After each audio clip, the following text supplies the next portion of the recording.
KP Ramalingam சாரை பற்றி அரசியல் ரீதியாக எங்கள் எல்லாருக்கும் தெரியும். ஸோ அரசியல் ரீதியான கேள்விகளுக்கு போகிறதுக்கு முன்னாடி உங்களோட பர்சனல் லைஃப் பற்றி சொல்லுங்கள், உங்களோட ஃபேமிலி பற்றி சொல்லுங்கள், உங்களோட இளமை காலம் எப்படி இருந்துச்சு?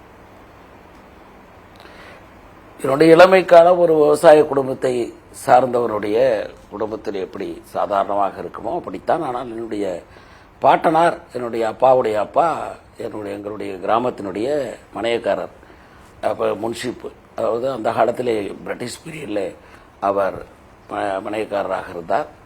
என்னுடைய தாத்தா, எங்களுடைய குடும்பமே காங்கிரஸ் குடும்பம். அதன் பின்பு முழுமையாக காங்கிரஸ் குடும்பம்.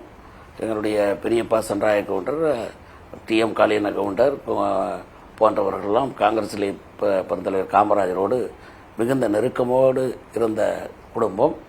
ஆனால் என்னை பொறுத்தவரை நான் வளர்ந்தது எல்லாம் என்னுடைய அம்மா வீட்டிலே, அதாவது பாட்டி வீட்டிலே, அம்மாவோட அப்பா வீட்டிலே, தாத்தா வீட்டிலே வளர்ந்தேன்.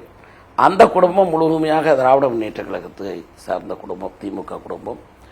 என்னுடைய மாமா கல்லூரியிலே, கெயில்பாக் மெடிக்கல் கல்லூரியிலே படிக்கிற காலத்திலே திமுகவுடைய மாணவர் அமைப்பிலே துரைமுருகன் போன்றவர்களோடெல்லாம் அவர் பயணித்தவர். ஆகவே அவர்களெல்லாம் பண்ருட்டி ராமச்சந்திரனுக்கு மிக நெருக்கமானவர். அவர்களெல்லாம் என்னை திமுக பார்வையிலே என்னை வளர்த்ததாகத்தான் கருத முடியும். காரணம், என்னுடைய குடும்பம் காங்கிரஸ் குடும்பமாக இருந்தாலும் கூட என்னுடைய அம்மாவுடைய குடும்பம் திமுக குடும்பம். நான் பிறந்தது, படித்தது, ஆரம்ப கால கல்வி, பள்ளி கல்வி எல்லாமே தாத்தா வீட்டில் இருந்ததனால் எனக்கு முழுமையாக அந்த தாக்கம்தான். நான் 54 பிறந்தவன்.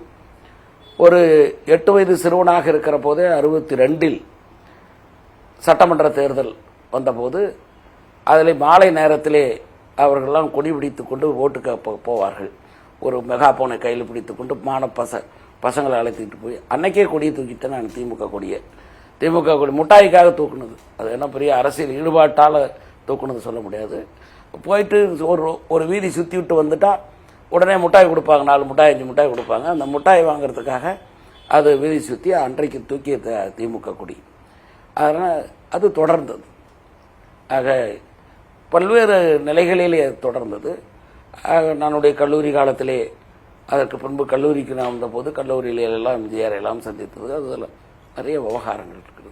தொடர்ந்து பள்ளி பருவத்திலே நான் ஒரு ஈடுபாடு, அரசியல் ஈடுபாடு என்பது அதுதான். மற்றபடி நான் ஒரு சாதாரண விவசாய குடும்பத்திலிருந்து வளர்ந்தவன் தான்.